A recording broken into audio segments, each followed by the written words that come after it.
You're listening to 91 Reasons, a journey into the twisted landscape of pop culture. Keep your hands and arms inside the podcast at all times. And now, the voice, Jeff Tucker.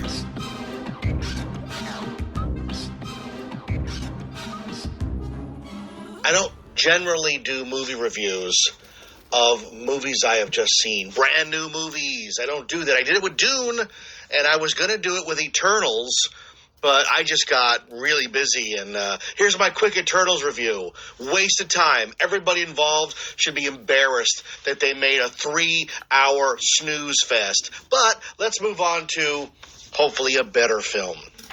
Today, I went and saw Ghostbusters Afterlife, the long-delayed sequel, pseudo-reboot, soft reboot, reimagining of Ghostbusters. The short answer is I enjoyed this movie.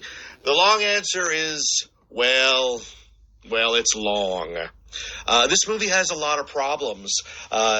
Mostly just screenwriting problems. Just things that don't make sense in the movie, and I've stayed away from any online reviewers. I've stayed away. I've tried to keep myself completely in the dark of what this movie's about. It's hard with new trailers every week about this thing. Every day there's a new trailer for Ghostbusters, but I stayed pretty in the dark about it. So what I saw on the screen was fresh. You know, I just saw that Red Letter Media put their review up, half in the bag. That's, those are my go-to guys as far as movie reviews, because they review movies like I do. You know, the fun factor, the movie factor, and then the filmmaker factor, because these are products. These are things that it starts out as an idea and moves to a piece of paper and then becomes a thing that you go film, and you make all this footage, and then you sit in an editing bay and you try to make a movie out of it that makes sense. And along the way, boy, did they stumble. Here's the quick take on it. Can we now say that this 80s nostalgia is over? We've done it. We have mined every movie, every idea, every morsel from the 1980s that's worth mining or mineable, and we've regurgitated it. And almost all of it universally is crap. You can't go home again. Bill and Ted, waste of time. All these remakes, reboots, at some point it just has to end, because the road that we're on, that we're racing towards, is, to me, there's even a Top Gun one coming out, which, because of COVID, these movies should have already come and gone. We would have talked about them long ago, but we're stuck in this never-ending cycle of delay, because everybody's terrified to put their movie in theaters. Will people go? Will it be a thing? But, they've made Top Gun. They're working on Last Starfighter. But we're racing towards the crown jewel of the 1980s. And, of course, that's Back to the Future. And I'll get to that in a minute. Do we really want all these beloved 80s movies turned into these reverential, visits to church? It's like I went to Ghostbusters church for this long, mostly dreary movie punctuated by flashes of fun and brilliance. Holy cow, man. I understand that everybody was really excited about Stranger Things. And obviously, the Ghost Corps, which was supposed to be churning out all these Ghostbuster movies, and so far has only made the 2016 reboot and now this one. They saw season 2 of Stranger Things, and Finn Wolfhard dressed as a Ghostbuster and went, that's our movie. And they pushed it to the young girl Phoebe, who I think is the best part of the movie. I was really impressed with Phoebe's performance. The Grace McKenna, I think her name is. But, oh my God, it's so dreary and boring. They're stuck in Oklahoma. Nothing happens for long stretches in this movie. I can see that they're trying to not only ape Ghostbusters, but there's some Goonies in there. There's some Gremlins in there. You know, the guy's a teacher. But in the 80s, when they made these movies, everything that we hold dear from the 80s was something fresh and new. Somebody had an idea and said, Indiana Jones is a rehash, a retread of serials, but let's do it all different. Back to the Future is another time travel movie, but let's do it all different. Gremlins, Goonies, Inner Space, Who Framed Roger Rabbit. I mean, the list goes on and on and on and on. And we like these movies. We love them. We watch them over and over. I've seen Ghostbusters at least 100 times. To me, it is the most quotable movie of all time. Before Ghostbusters, I don't know what I said when I touched something gross. Now I say, duh, because that's what Venkman does. Ghostbusters is the story of blue-collar guys trying to start a business.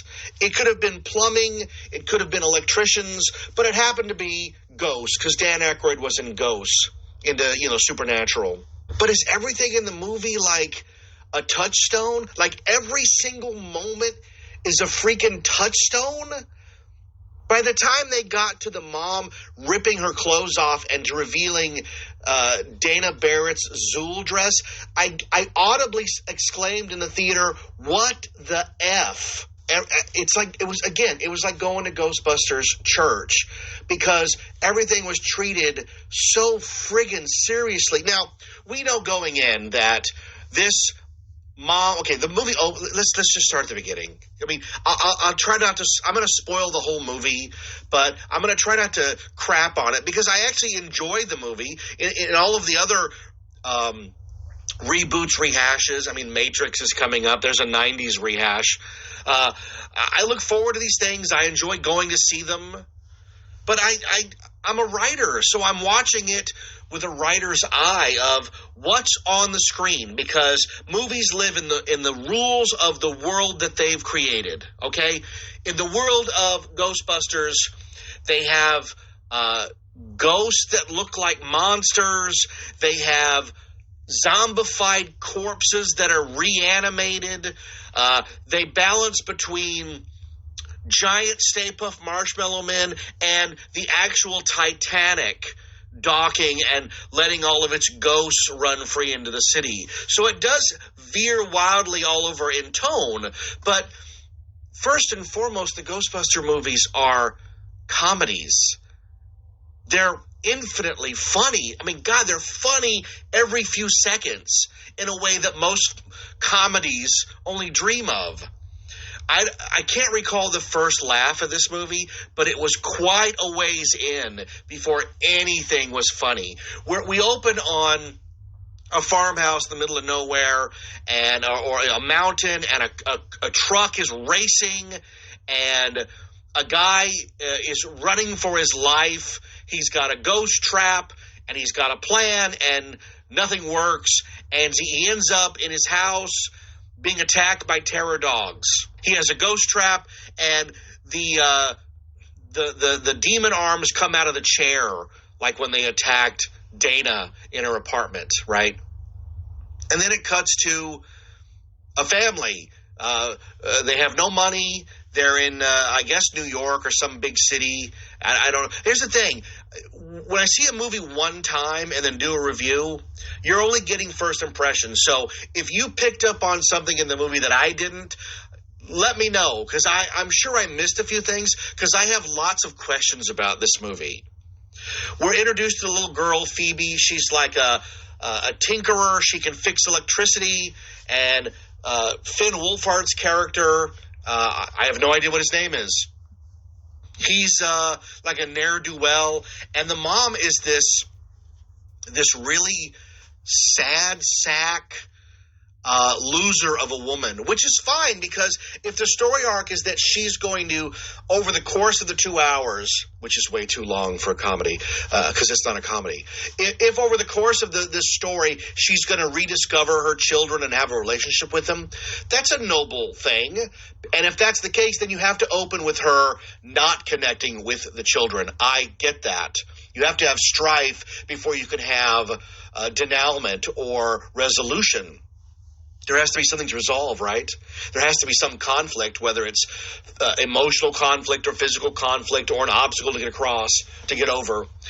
They end up in the middle of nowhere because the mom's father has died and they inherit the farmhouse. Now, I get that we've seen a million trailers for this thing and that we know it's Egon Spengler's house, but the movie does backflips and bends itself into pretzels to not say Egon Spengler until like 20 or 30 minutes in. They say the kook in the farmhouse, the dirt farmer, the old man, my father, my grandfather. Like, it's never mentioned. And it's so glaringly obvious because I kept waiting for one of the characters to go, you mean, dun, dun, dun, Egon Spengler? But they don't do it. We don't see it till late in this setup with the jumpsuit, but we'll get to that. So they're in the middle of nowhere, and there's a diner that they stop at. The mom has no money, and they're sort of checking out the house, and there's, we just get all these silly references. Like, Egon has a stack of books, like, in the library. Like, why would he have that? They're never going to tell me what it is, and there's all these different things in the house. They're little tidbits here and there. I don't know. They end up back at the diner where Finn Wolfhard's character instantly falls in love with this girl in town, and the other kids make fun of him because he's obviously smitten. And it's all very it's not American Graffiti. I was talking to Austin that it's most like a movie that nobody's heard of called Texasville, which is the sequel to The Last American Picture Show.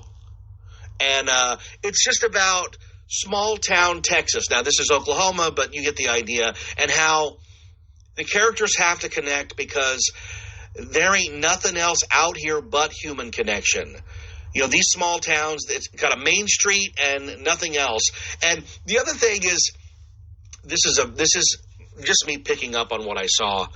I'm going to bet there's 90 minutes cut out of this movie because the movie jump cuts so often and the characters are not allowed to travel anywhere. They're in town and they decide to go home. They drive and then they're instantly home, even though when they get to Egon's house, it's obviously in the middle of friggin' nowhere. But that's not ever brought up. Like, nobody ever goes like, we've got to get out there. And then in the beginning of the movie, Egon's running through obviously a cornfield, but then the characters keep talking about how he never grew any crops on the property. You see how I'm saying there's all these weird contradictions in the movie? Very strange contradictions. So the little girl is sent to summer school, being taught by Paul Rudd, doing his best Mark Harmon summer school teacher impression. Now, Paul Rudd's, again, one of the bright spots this movie. None of the characters are exceedingly real. They're obviously all movie characters. The little girl comes the most to being like a full-rounded character, But there's a cute meet between Phoebe's mom and Paul Rudd's Gary Grubenhauber, or whatever his name is, character.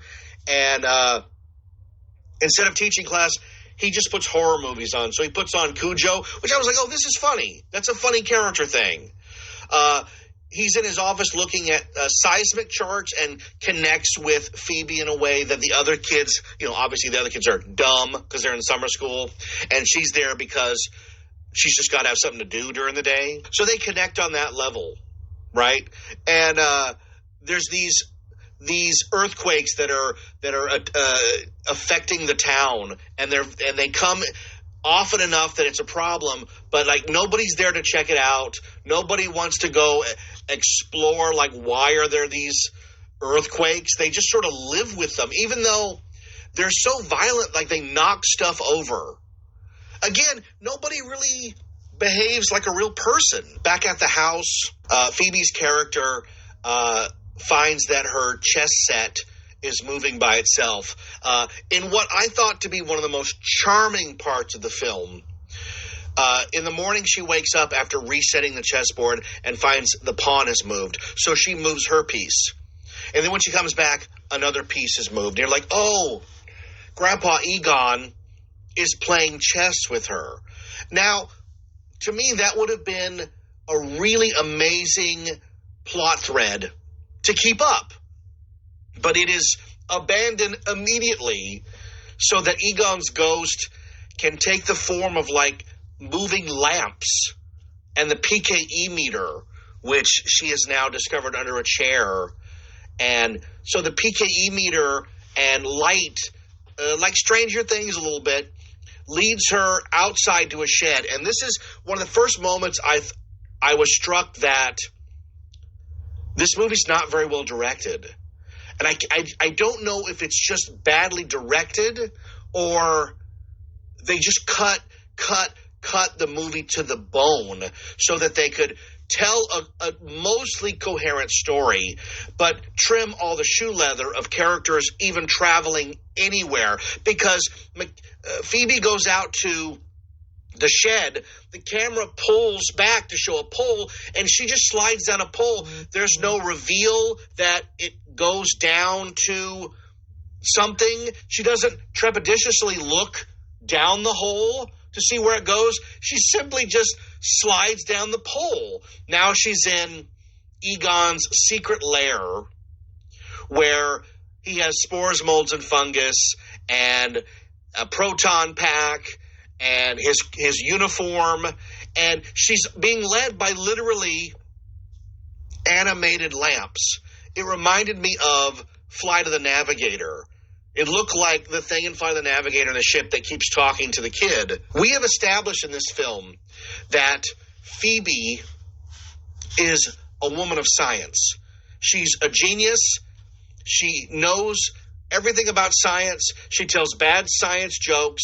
Science, science, science. She's a scientist. So how she immediately just accepts that a supernatural force is guiding her on this quest is not explained. Now, if she had been a kid into all of those ghost hunting shows, like it was in her blood, I could have seen that. But boy, she goes from facts and figures to ghost almost instantly. Again, the tone. I don't know, is it supposed to be funny? Is it supposed to be touching? Like, I don't understand. She ends up taking the Proton Pack outside where her and this kid she's met at school named Podcast decide to try it out. Now, I was unsure about a character named Podcast because, again, it comes off like Goonies, like Data. But the kid playing Podcast does a really good job of making this a real character. I totally bought the relationship between Podcast and Phoebe. The problem I had with it is that, once again, people who write movies write in a weird shorthand that's not indicative at all of real life. Recording a podcast is not just walking around with a full sound system everywhere you go and pointing the microphone at people. Like, podcasts are, I'm doing one as we speak, and it was nothing like the guy in the movie, but I'm willing to forgive that for the sake of the character and of the little story arc of this character. Now, they shoot the Proton Pack in this field, and they start a fire, and they blow stuff up, and it's presented as childish whimsy, and not, holy effing S, look what we just did, we just blew stuff up. And then it pivots to, they see a ghost. They see a ghost in a factory next door that is eating metal. This is Muncher our Slimer stand-in for this film. So there's a training session where, much like the scene in the hotel, they shoot the wand all over. They are unable to catch Muncher. He reveals that he eats metal and then shoots it back like bullets. Again, this is all played comically and funny, but being slimed is funny. Dodging hot pieces of metal being flung at you, not funny. More terror, not funny. Does that make sense? Because I felt like there were so many times in this movie I was like, wanted to raise my hand and go, what's happening right now? Are they aware that if they put their head up, the metal will go through their skull and kill them? No, they're not aware of that. Now, in a parallel story, Finn Wolfhard's character has gotten the nerve to go out to this mine with this girl. Now, each of the characters now, Phoebe and Finn Wolfhard, have made a trek out to the Shandor mine, where we see a carved temple with what is a terror dog on it, and a bottomless pit, and it's all very okay. It's Ivo Shandor, the guy that the unseen guy who built Dana Barrett's building and was bringing about the Sumerian god Gozer to bring about the end of the world, right? That's the plot of the first film, that he built a building as a conduit, a receiver of psychic, telekinetic, ghost energy, right? So now we see where they mined the metal to make that building. That's the connection. Finn Wolfhard has also discovered Ecto-1 in Grandpa Spengler's garage, and he is trying to fix it up, and he can't, except Grandpa fixes it for him, and he's able to take it out for a joyride. Now our two stories collide because Finn's got the car, Phoebe's got the pack, and now they can go chase Muncher in the town. Now, again, we have a nice set piece. We have the gunner chair as we see in the trailer, which is from the cartoon, basically.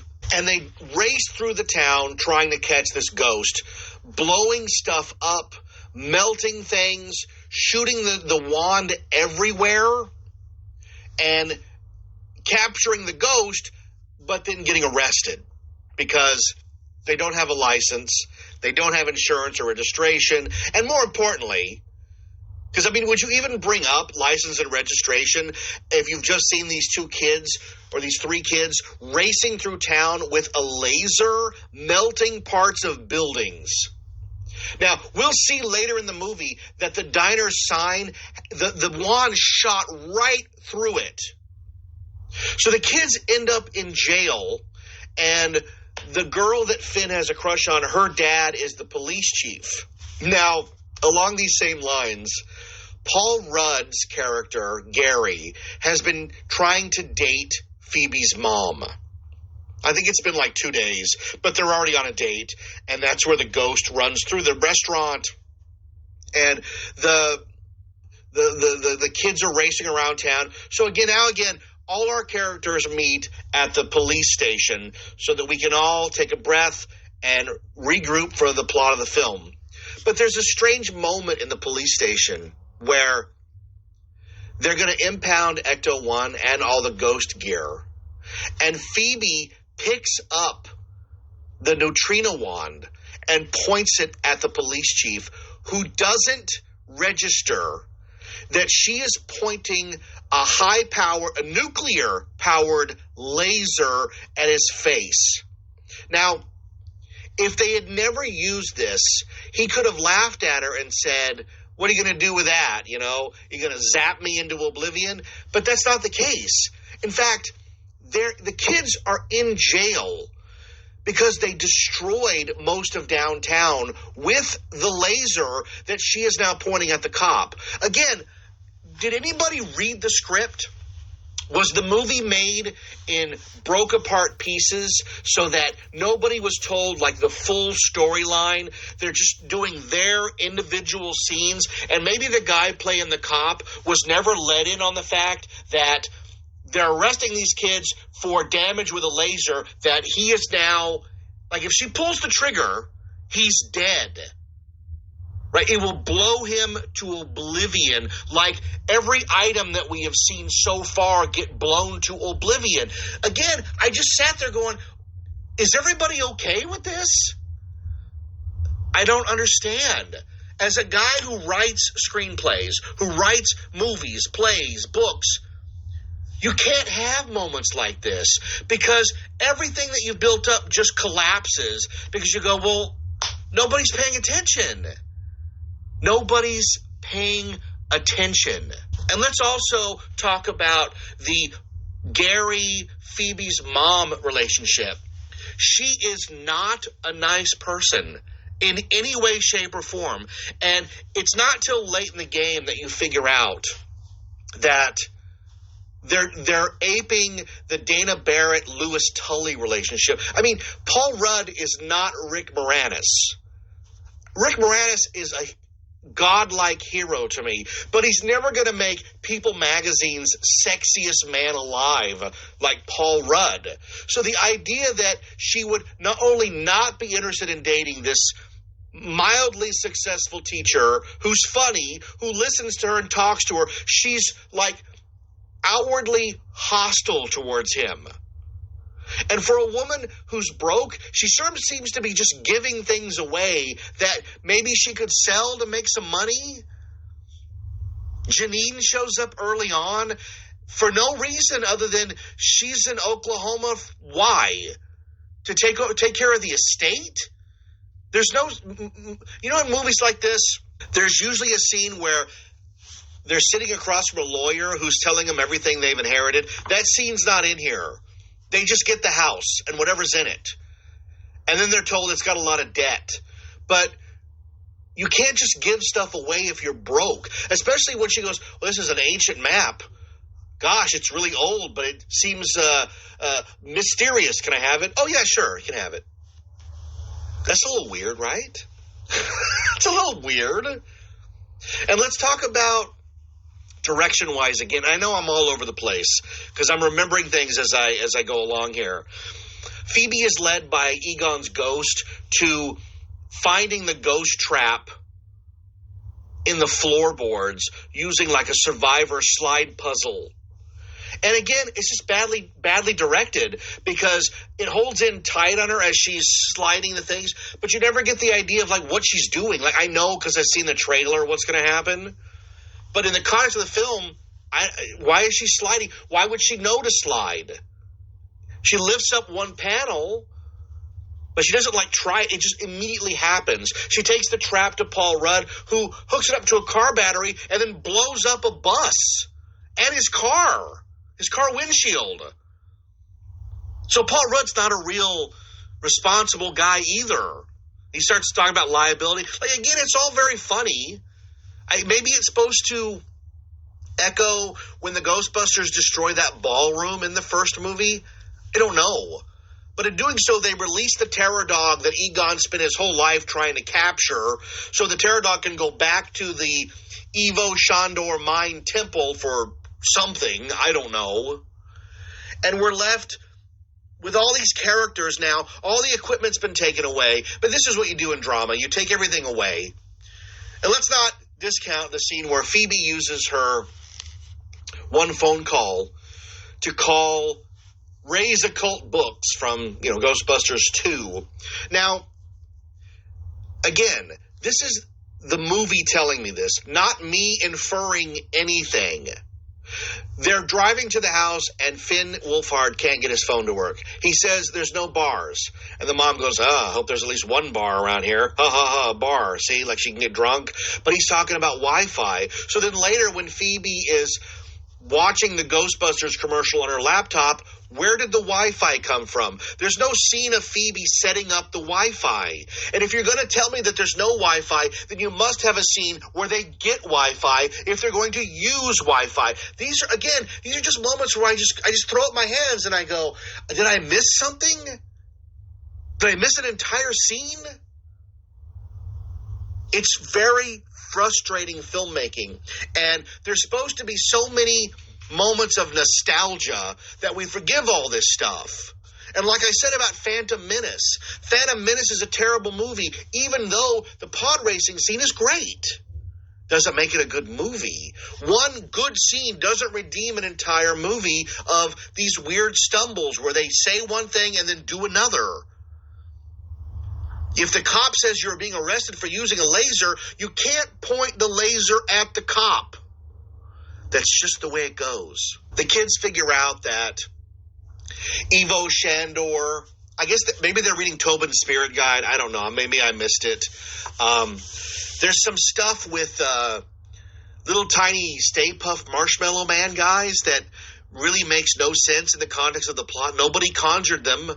Nobody thought about them. They just appear. Like somebody on the marketing team said, look, the movie needs minions. What can we do for the minion population? The people who like minions. How about mini Stay Puft guys? Perfect. You know, there was supposed to be a mini Stay Puft guy in the first film in a commercial. Perfect, Chuck. Put that in the movie. Okay? And then there's a terror dog in Walmart. That was one of the best scenes because you know why? It was a real puppet, a real terror dog puppet, not CGI. There's plenty of CGI terror dogs in it, but the one in Walmart was a real puppet and it looked stellar on screen. He was eating dog food, which I thought was a missed opportunity that he could have been eating milk bones because that's what Louis Tully said. I think I got a milk bone. Okay, anyways, we find out the audience is 3 steps ahead of the characters that Ivo Shandor is trying to open a portal to another dimension of ghosts. He's going to bring ghosts through just like he did in New York. And the only way they can do that is if the terror dogs take over a man and a woman as the keymaster and the gatekeeper, and they have sex. And, of course, that's going to be Paul Rudd and Phoebe's mom. It comes out of, it's weird. In the first Ghostbusters movie, Louis Tully having sex with Dana Barrett, something he's dreamed of forever, is funny when it finally happens because they are strange bedfellows. Right? Dana goes from being this very mild-mannered cellist to a sex-crazed, possessed Zool, you know? And then, you know, they go, where's mom? There is no mom, only Zool. I know these scenes are supposed to be like, you're supposed to go, I recognize that. But I just felt like a little like Rogue One, like, oh, we're just going to run through things we know in different ways. And they made such a big deal out of a terror dog like Sentry, like a terror dog that's on 2 legs. It's literally the Build-A-Figure. If you buy all 4 or 5 of the action figures, you get to build this terror dog Sentinel that ain't in the movie. I don't know where it went, but it wasn't in the movie. And let's not also talk about the fact that the action figure line doesn't include Phoebe, the main character of the movie. You can get Finn Wolfhard and Podcast and everybody else, but you can't get her? Like, she's the star of the movie. She's the only figure I wanted when I went to the store. I went to Walmart this afternoon. The kids end up going down the mine shaft. It's a giant elevator that takes them all the way down to the temple, where they see the temple, and guess what? The corpse of Ivo Shandor, perfectly preserved in a glass coffin, like Lenin, like lying in state, like he's never rotted. What's going on there? And when you see Ivo Shandor lying in his snow-white coffin, you go, well, there must be some crazy stuff going to happen. I have sat through an hour and a half of these characters tooling around this podunk town, putting together the easiest mystery around because, you know, we saw the other movie. It's the same mystery. Finally, at the end, S is going to go down, right? Ivo Shandor is going to show up. So it's revealed that the earthquakes are happening because Egon, and we heard this from Ray earlier, Ray said that Egon should rot in hell. That Egon one day talked about the end of the world coming. Nobody believed him, so he took all the equipment, Ecto-1 and the Proton Packs, and he left. That's an important plot point. Because he's using the other Proton Packs, not his, the other ones, as some sort of burglar alarm. Every time the ghosts try to come out of the pit, they set off a sensor that these packs then shoot lasers down into the pit so that they can't get out. And that's, my friends, what's causing the earthquakes. So every time there's an earthquake, it means ghosts were trying to emerge from the pit and take over the earth. And only the Ghostbusters packs rigged to fire on them was stopping it. Okay. All right, so now we got a plot, I guess, right? So plot things happen, and Gozer herself is resurrected from the pit. Gozer resurrects from the pit and takes her place on the staircase, just like in the first movie. But before she does, you know what happens? Ivo Shandor comes back to life. He's been dead since 1945. He has done all this work to bring about the end of the world so that him and Gozer can rule together. And I'm assuming it was J.K. Simmons in a cameo. He's like, I'm Ivo Shandor, and I've opened the portal, and now we will rule the earth together. And then Gozer just rips him in half. So whatever storyline, plot thread we were trying to get out of this is instantly denied. This is the equivalent of walking into an improv and saying, I love being at Disneyland, and the other guy goes, we're not at Disneyland. We're at the bank. And I remember I'm in the theater, I went, did they just rip the guy in half? Like all that buildup, they just ripped the guy in half. So she takes her place, and Phoebe does the, I'm going to stall for time by telling jokes. It's a very fun moment. There are fun moments in it, and this was way at the top because she's telling horrible jokes, trying to stall so that podcast can use the radio-controlled trap to suck down the terror dog and free the mother. It's not really explained, except it goes on for quite a while. And when he opens the trap, it sucks the dog out of the mom and also, tears Gozer apart to, half power. I don't know. All of these movies, all of these big, expensive movies always devolve into a laser light show, a swirling vortex, and lights and a hole in the sky. They all end up like this. I don't know why filmmakers are obsessed with this visual. Transformers, The Avengers, what else? How many movies can you name that have a vortex in the sky? And here we are again with a vortex in the sky. So I can only think is just sloppy editing. The podcast, Phoebe, Finn Wolfhard, and the mom run away from the temple and jump into Ecto 1. And I remember I turned to Rachel and I said, I thought the temple was at the bottom of the earth. How are they in the car? And then the car is racing out of the mountain. And I went, I'm lost. How was the car down there? How did the car get down there? How did the car get up there? I don't understand what the F is happening. And I'm guessing, again, we're just missing shoe leather, and that's my word for, it's a word, I didn't invent it, for getting the characters from A to B. Most of the time you can just cut the shoe leather because you know how they got there. If you show a guy on a train once getting to work, the next scene you can just show him at work.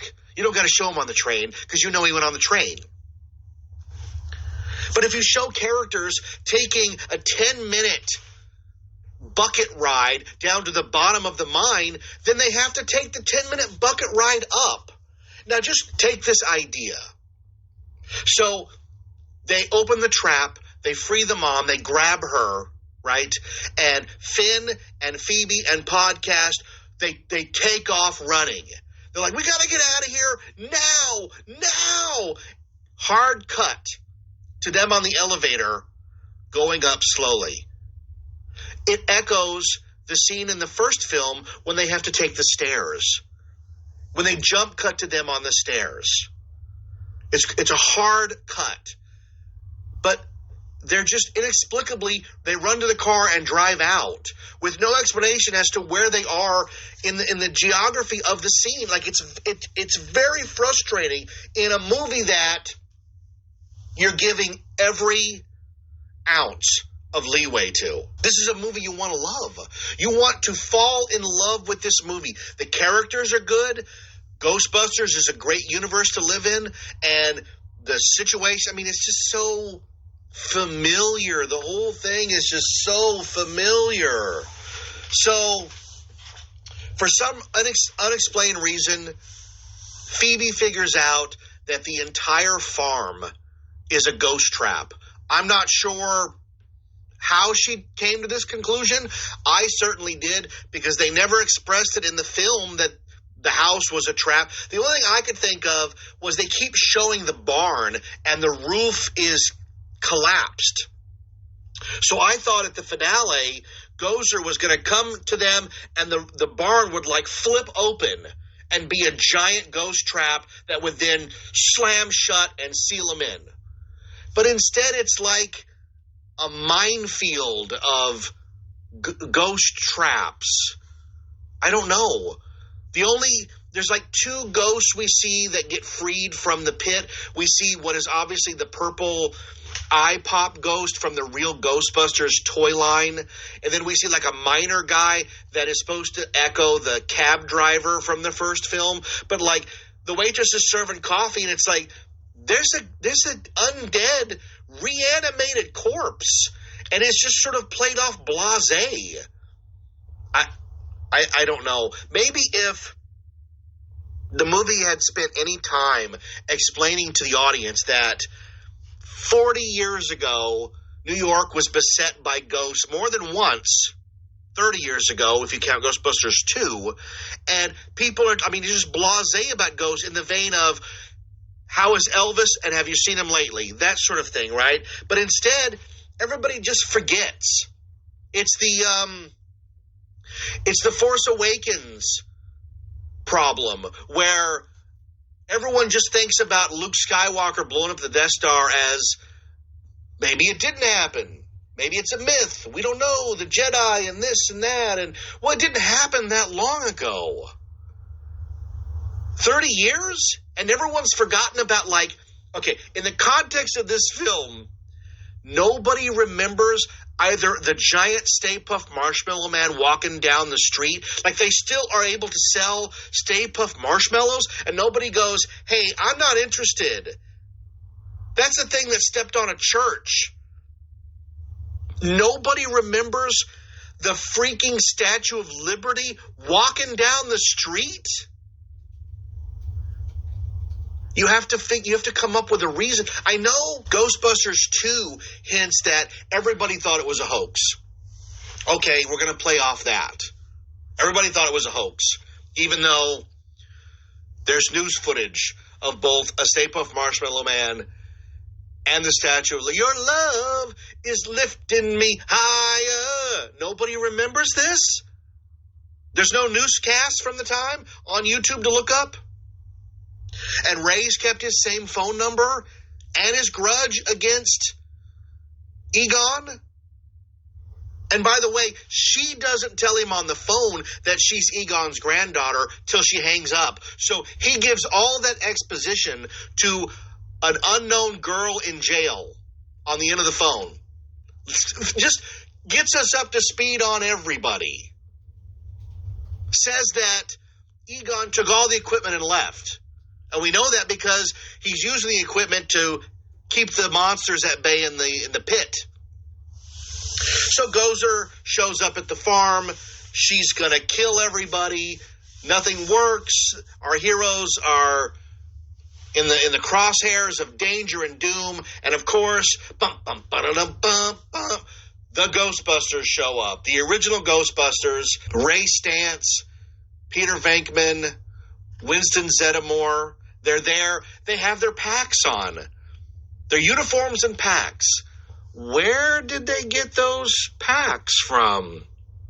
See, I thought we were going to see a scene where they would cut from the danger back to the pit and all the ghosts flying out, and you would just see a hand reach up and uncouple one of the packs and take it down. And you're like, who's taking those packs? It's never explained. They just show up, they're wearing packs, and the team's back together, you know. They don't do suck in the guts guys with the Ghostbusters. I would have been okay with that. But they start insulting Gozer again. Venkman does this really nice run of jokes that he thought they broke up. Bill Murray, Aykroyd, and Ernie Hudson, they get a pass because they're the Ghostbusters, man. Now, would I have rather seen those guys coming out of retirement for this movie? Yeah, I'm not going to lie. I would have. Can't review the movie you wanted. Got to review the movie you got. So what we get is they show up at the very end. They're in their uniforms with their equipment for no reason. We don't know how they got it. It's not like Ray opened a closet and said, that's why I built my own. Nothing like that. Nothing like that. They start to take out Gozer, and Gozer's too powerful. So who's there to save the day, of course? I called this a year and a half ago. It's the ghost of Harold Ramis. They digitally inserted Harold Ramis into the movie. They cut a few pounds off of him. He looked great. I know it wasn't him. I know it's a digital version. I don't even know if it was a stand-in with face swap, deep fake. It might have just been a completely digital creation. Thankfully, he doesn't speak at all in the movie. That would have been too much. But he does help them cross the streams. We do get a shot of all four Ghostbusters together. And that's something that the stupid Star Wars sequels never did. Those Disney crap fests never got our heroes together for one shot. So at least Ghostbusters gets that right. They get all the characters in the same frame, even the poor dead guy in the frame to save the day. They cross the streams, and then Gozer uncrosses the streams. They're playing fast and loose with this stuff. I could have sworn that was Olivia Wilde as Gozer, but I never stopped to look. But they do indeed save the day. You know, Gozer gets trapped in a trap, and everybody saves the day to live another day. Huzzah for the Ghostbusters, right? Then it says, for Harold, which is very touching. You know, everybody involved is very reverential to Harold Ramis, and they should be. Harold Ramis was a comic genius. They got full permission from his family to do this, the same way they had it for Peter Cushing to put him in Rogue One. But it was not the big reunion movie I thought I was going to get. And I know I shouldn't have expected it. I knew in my heart they were only going to show up at the very end because Bill Murray doesn't want to do it. He's there under protest. I have no idea. So the movie ends on a weird moment of, I guess Winston is taking over the Ghostbuster franchise, and it just, for no reason, it just cuts to New York and the Ecto-1 going down the and Ghostbusters by Ray Parker Jr. playing, like they're back in business in New York. Like, what? Who's driving the car? Who started the business? Are the ghosts back now? Because you said there weren't any ghost sightings for 30 years, that the ghosts all went quiet. Where did the ghosts go? Why is Harold Ramis a fully formed ghost and the guy at the counter is a zombie? Or Muncher is like a big blobby thing? There's no rules to this universe. It's whatever they need to make it. And listen, you can't make one of the big laugh lines in the movie, Ray telling Phoebe that they turned the Ghostbusters headquarters into a Starbucks. You can't use that joke if later at the end of the movie you're going to show Winston like opening back up for business in the firehouse, which is so obviously not a Starbucks. I wanted to get up and go, am I the stupid one? What did I miss? He clearly said it was a Starbucks. Wasn't played like he was joking. Like, in our mind, we all imagine Ghostbusters headquarters as a Starbucks. That's the joke. But maybe at the end, show it as a Starbucks. And everybody's clearing out because the Ghostbusters are coming back in. Show a bunch of hipsters out front going, man, it's the first Starbucks that's ever closed. Where are we going to get coffee now? And then they go to one across the street. Like, it writes itself. The only explanation I can think of is everything was cut for time to get this thing down to the 2 hours and almost 10, 15 minutes that it was. Because comedy should be 90 minutes. Anything longer than that, you're just killing your audience. And yet, here we are. Very frustrating movie. Credits roll, and at the end, everybody gets thanked, including Sigourney Weaver, and you're like, did I miss Sigourney Weaver in the movie? Boom.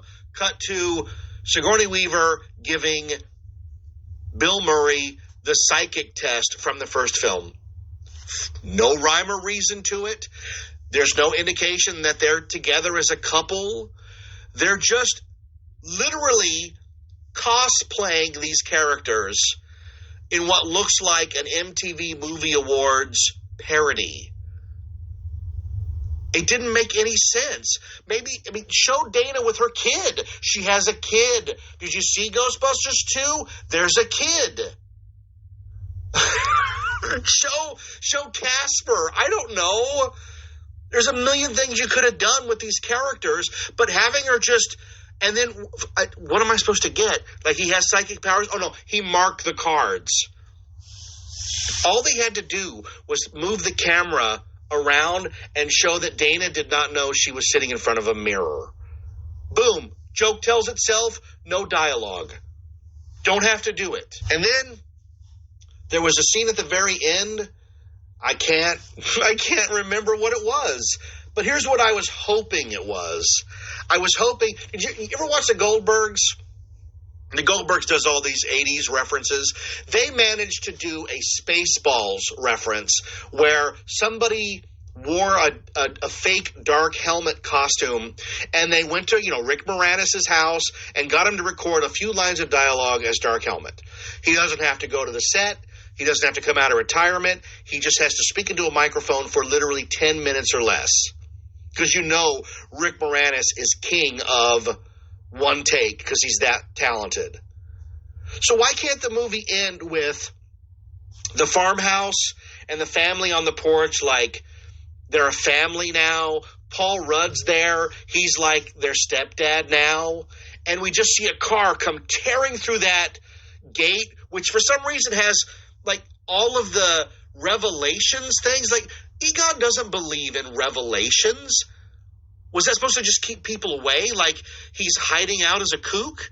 But again, you just have a car like burst through that, and as it flies by the camera, it says Lewis Tully Accounting and, Ghost Consultations. And you just hear him go, oh my God, am I late? Did I miss it? I'm here. Boom, cut to black. Then you get your Lewis Tully cameo. Maybe you could show, they didn't even have Slimer in the movie, which I was shocked at the restraint of that, because the other one, the 2016 one, had 2 Slimers in it. So maybe they were like, look, Slimer's been used. We're not going to put Slimer in the movie. We're not going to do this. We're going to take it easy. All right, final summation, because I got to wrap this marathon up. I enjoyed the movie. They did a fine job with the pieces that they all shoehorned in. But I was also a little scared watching it because I can see them doing it with Back to the Future. I can totally see some sideways Back to the Future movie in the vein of this Ghostbusters movie. I can just see it. And it scares me because it's okay to leave things alone. You don't need to remake Casablanca. You don't need to remake the classics. You can just let them sit. You can say, hey, we got it right the first time. You know, imagine if Superman Returns had come out now. Bryan Singer's almost, recreation of the Christopher Reeve Superman movie, which was, it bombed, it was panned, never to be seen again, no sequel for you, you're out. This one comes along, and, judging by the ages of the actors, it looks like they put this into production the week after the 2016 reboot opened in theaters. I mean, that's how, this movie looks like it's been done a long time, because everybody is noticeably, when they're doing interviews, much older. Much older. But you can just see a studio executive sitting down with a writer who's got a great idea, and he goes, okay, picture this. It's a movie about a young guy, and he's got his mom and dad living with him. He lives at home with his parents. He's like 17, and he's always late for things. And he loves this movie called Back to the Future. Like, he's heard of Back to the Future. He watches it, and his dad's always talking about what it was like working on movies in the 80s. He doesn't believe any of it until he finds out that his dad worked on Back to the Future. And that's where he met the mom. They met on the set of Back to the Future. And by the way, he spent the last 30, 40 years since the movie building a time machine. He was so inspired by helping out as like a grip or a best boy on Back to the Future and meeting his wife there that he made a real time machine. So through a series of wacky events, he ends up in the time machine. He gets zapped back in time to the making of Back to the Future. Now he's on the set. He bumps into his parents, interrupts their meeting, also is the reason that Eric Stoltz gets fired from the movie, the reason they hire Michael J. Fox. Every pivotal moment of the filming, he's there, and he ends up during the filming of the crucial scenes at the dance and all this, getting his parents back together. So it's the same movie as Ghostbusters, where we're visiting all these iconic moments, but instead of it being reality, it's Back to the Future production. So we're not ever messing with Marty McFly and Doc Brown as cinematic characters. Instead, they're characters in the movie within the movie, if that makes sense. It would be something you'd have to sit down. I mean, doesn't that scare you? How real that could be? How easily a studio could just greenlight that in a heartbeat and go, hey, we're making that movie. Absolutely, we're making that movie. And every time the characters do something in the movie, even walking from one room to another, you hear bum, bum, bum, bum, bum, bum. Did I enjoy Ghostbusters Afterlife? Yeah, I enjoyed it for what it was.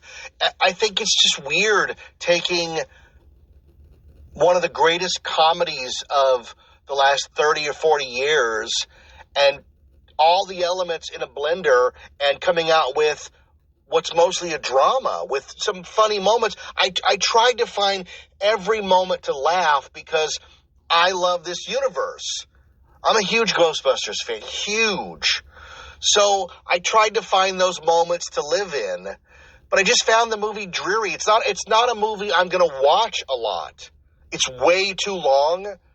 There are not enough quotable scenes in it. You could put Ghostbusters on a randomizer, and every time you hit play, you would get an iconic moment. What about the Twinkie? Is different than a Twinkie in the glove box. You know what I'm saying? Like, I don't. It just is weird. Like it's just reference, and that's fine. Except you've got to have something to hang all that on. And the stuff that they hung it on just didn't have the zip I was looking for. And that's on me. What do I always say on this show? If you enjoyed Ghostbusters Afterlife, if you walked out of that theater in tears and said it was the greatest movie of the year or 5 years or 10 years, I'm jealous of you. You got something out of it I wasn't able to get. Again, I enjoyed it. I just didn't think it wasn't great. And I know it's not fair to say it has to be great. But it's not. The greatest 80s regurgitation. That mantle is still held by Cobra Kai, who gets the full balance right of remembering things, honoring things, and putting in new things and a new spin and a new way of looking at things. This one doesn't do that. They put in this weird scene of Janine and Egon. There's a cut scene from the first film with a coin, and it just cuts to her with the coin.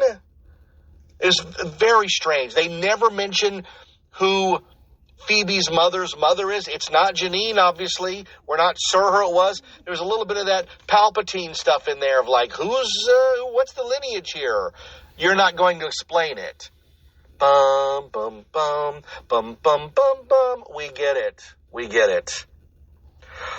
Oh, well, I enjoyed it. I can't believe I had to wait a year and a half. I should have already had it on Blu-ray by now.